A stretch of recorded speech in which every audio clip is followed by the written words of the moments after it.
एक बार एक इंसान अपनी जिंदगी से बहुत परेशान था। वह हर समय अपने आप को कोसता रहता था कि क्या जिंदगी मिली है मुझे, क्या जीवन है।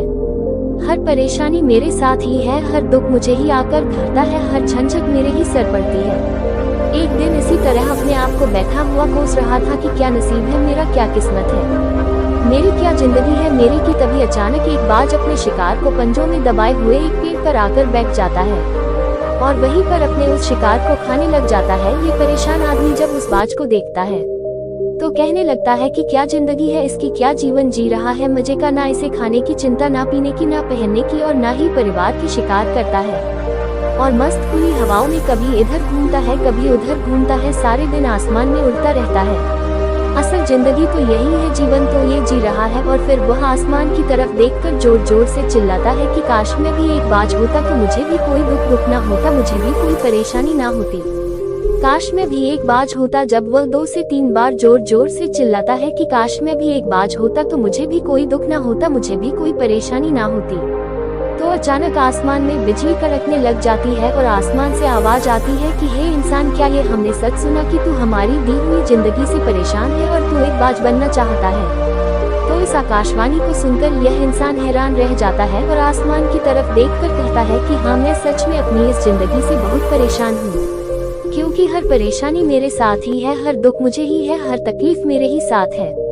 तो आसमान से फिर आवाज आती है कि हे इंसान, एक बार फिर सोच ले, हमने तुझे बड़ी प्यारी जिंदगी दी है, लेकिन अगर फिर भी तू चाहता है कि हम तुझे बाज बना दें तो हम तुझे बाज बना देंगे, लेकिन अगर एक बार हमने तुझे बाज बना दिया तो फिर हम तुझे बाज से इंसान दोबारा नहीं बनाएंगे। तो यह आदमी तुरंत जवाब देता है कि मैंने अच्छी तरह से सोच लिया है कि मुझे बाज ही बनना है और एक बार बाज बनने के बाद मैं दोबारा कभी नहीं कहूँगा कि मुझे इंसान बनना है। तभी ऊपर से आवाज आती है कि जैसे तुम्हारी इच्छा, और वह इंसान बाज बन जाता है। बाज बनते ही वह इंसान खुली हवाओं में उड़ने लगता है, कभी उड़ता हुआ इधर चला जाता है, कभी उड़ता हुआ उधर चला जाता है और सोचता है क्या मजे की जिंदगी है। असल जिंदगी तो यही है, ना कोई चिंता, ना कोई परेशानी, ना कोई डर। वह सारा दिन ऊंचे आसमान में उड़ता रहता है, 2-3 मिनट पंख मारता है, उसके बाद पंख मारना बंद कर देता है और लंबे समय तक हवाओं में तैरता रहता है। इसी तरह हवाओं में तैरते हुए शाम का समय नजदीक आ जाता है तो वह सोचता है कि मेरे पास रहने का एक ठिकाना भी होना चाहिए,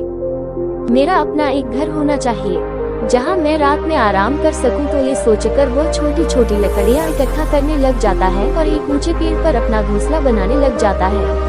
एक एक लकड़ियां इकट्ठा करके वह अपने लिए एक सुंदर सा घोंसला तैयार कर लेता है और रात में उसी में सो जाता है और सोचता है सुबह उठकर शिकार भी करूंगा और सुबह उठकर फिर से मौज मस्ती भी करेंगे, खुली हवाओं में उड़ेंगे। सुबह होते ही वह शिकार की तलाश में निकल पड़ता है, हवाओं में उड़ता रहता है, ऊपर से जाकर देखता है कि कहीं जमीन में मुझे कोई शिकार नजर आए तो मैं तुरंत जाकर उसे दबोच लूं और वहीं पर खा लूं, लेकिन उसे कोई शिकार नजर नहीं आता। काफी समय बीत जाता है, वह लगातार ऊंचाई से शिकार को ढूंढता रहता है लेकिन उसे कोई शिकार नहीं मिलता।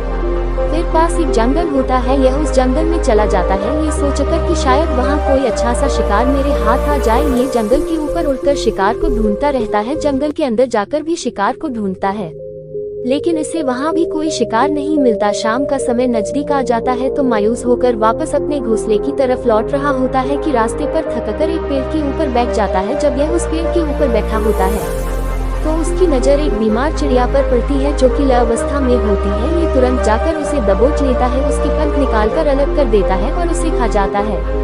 उस चिड़िया को खाने के बाद वह अपने घोंसले की तरफ उड़ जाता है और रास्ते में सोचता है कि चलो बीमार चिड़िया ही सही, लेकिन कुछ तो खाने को मिला। वह अपने घोंसले पर पहुंचकर आराम करने लगता है और सोचता है सुबह एक अच्छा सा शिकार पकड़ूं और अपनी भूख मिटा लूंगा। जैसे ही सुबह का प्रकाश होता है ये निकल पड़ता है अपने शिकार की तलाश में, हवा में उड़ता रहता है लेकिन आज फिर कोई शिकार इसके हाथ नहीं आता। काफी समय बीत जाता है, यह ऊंचाइयों पर जाकर अपनी तेज नजरों से शिकार को ढूंढने की पूरी कोशिश करता है लेकिन इसे कोई भी शिकार नजर नहीं आता। फिर यह पास के उस जंगल की तरफ चला जाता है लेकिन इसे वहाँ भी कोई शिकार नहीं मिलता। इसी प्रकार पूरे दिन उड़ते उड़ते शाम का समय नजदीक आ जाता है तो ये निराश होकर वापस लौटने लगता है और रास्ते में एक पेड़ पर आकर बैठ जाता है। सोचता है शायद आज फिर कोई बीमार चिड़िया मेरा इंतजार कर रही हो, लेकिन हर बार किस्मत मेहरबान थोड़ी होती है। आज इसे कोई बीमार चिड़िया नहीं मिलती। ये थक हार कर वापस अपने घोंसले की तरफ चल पड़ता है।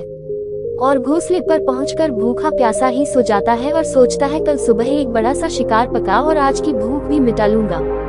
रात को अपने घोंसले में सोया होता है, गहरी नींद में होता है कि तभी एक भयानक तूफान आता है। इस तूफान की हवा इतनी तेज होती है कि इसके घोंसले को उड़ाकर एक जगह फेंके और वे कहीं दूर दूसरी जगह फेंकते हैं तो ये जहाँ पर गिरता है वहाँ नीचे एक नोकदरा लकड़ी पड़ी होती है जो इसके पंजे में गड़ जाती है और इसे बुरी तरह घायल कर देती है। तूफान के रुकने के बाद बारिश शुरू हो जाती है। तेज बारिश होती रहती है पर यह किसी तरह से पेड़ों के नीचे छुपकर बैठा रहता है। बड़ी मुश्किल से इसकी रात कटती है। जब सुबह होती है तो बारिश रुक जाती है। बारिश के रुकते ही चारों तरफ खुशियाँ छा जाती है, चारों तरफ हरियाली छा जाती है। नदियाँ और झरने तेजी से बहने लगते हैं। सब कुछ फिर पहले के जैसा हो जाता है। लेकिन ये बाज अब पहले के जैसा नहीं रहा। इसका पाँव बुरी तरह घायल हो चुका है। इसके पंजे में जो लकड़ी लगी थी उसकी वजह से इसका पंजा बुरी तरह छत हो गया है। और मैं आपको बता दूं कि बाज का जो पंजा होता है वह उसके शिकार को पकड़ने के लिए सबसे जरूरी होता है, क्योंकि बाज अपने पंजों से ही अपने शिकार को पकड़ता है, दबोच होता है और फिर अपनी चोंच के माध्यम से नोच कर खाता है। लेकिन अब इस बाज का पंजा बुरी तरह से घायल हो चुका था और वह पिछले 2 दिनों से भूखा भी था। ये शिकार की खोज में थोड़ा सा उड़ता है कि शायद फिर कहीं कोई बीमार चिड़िया इसे मिल जाए। लेकिन कहाँ बार कोई बीमार चिड़िया मिलने वाली थी। वह कुछ देर तक उड़ता है लेकिन फिर भूख और दर्द के मारे थककर एक पेड़ पर आकर बैठ जाता है। वह पेड़ पर आकर बैठ तो जाता है लेकिन उसे पता नहीं था कि यहाँ एक और मुसीबत उसका इंतजार कर रही है। और वह मुसीबत ये थी कि 8-10 कौओं का एक झुंड मिलकर इसे परेशान करने लग जाते हैं। इसके ऊपर आकर इसके घाव में चोट मारने लग जाते हैं। उन्हें भी पता चल जाता है कि यह बाज घायल है और भूख की वजह से कमजोर भी है।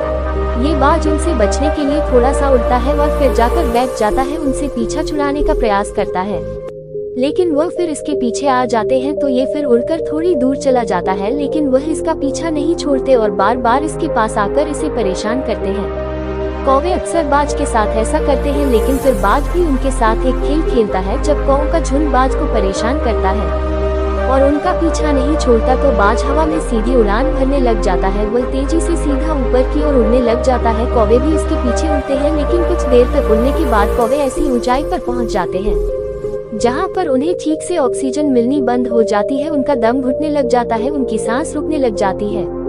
तो फिर वह वहां से ऊपर नहीं जा पाते पर क्योंकि बाज तो बादलों से भी ऊपर उड़ सकता है इसलिए वह तो ऊपर चला जाता है। लेकिन कौवे वहां से ऊपर नहीं जा पाते और वो नीचे आने लगते हैं। तो इस तरीके से बाज उनसे अपना पीछा छुड़ा लेता है। लेकिन ऐसा करने के लिए, इतनी ऊंची उड़ान भरने के लिए इस बाज के पास उतनी ताकत नहीं थी, क्योंकि यह भूखा भी था और घायल भी था। तो यह उड़ता और थोड़ी सी दूर जाकर बैठ जाता और कौवे फिर आकर इसे परेशान करने लग जाते।